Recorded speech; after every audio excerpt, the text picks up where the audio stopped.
Well, members of the Army Corps of Engineers and the Missouri Levee District Association spent Memorial Day watching the Missouri River.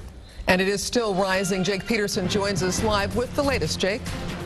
Yeah, good evening to you. Anyone who knows what's going on to the north of us knows this is kind of like the calm before the storm. Take a look. The Missouri River right now is pretty calm and the levels are okay, but the Army Corps of Engineers says come mid-June, this will be flooded.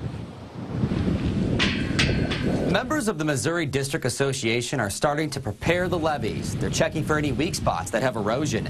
Sandbags aren't necessary yet, but that'll change. There's people in there suffering worse than I am. The Missouri is already flooding in the northern states. People at the beginning of the river are protecting their homes. Levee Association Chairman Tom Waters says an unusually high amount of snowfall filled the reservoir system. Reservoirs in the upper basin in Montana and North South Dakota are full.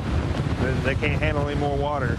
So the Corps of Engineers is forced to release far more water than they normally would.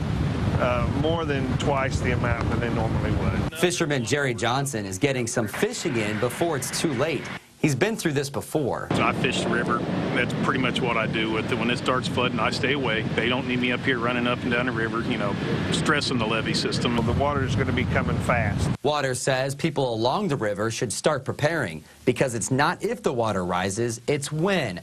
He says the Army Corps of Engineers is anticipating most areas to see flooding worse than last year. He says some spots will be nearly 10 feet above flood level.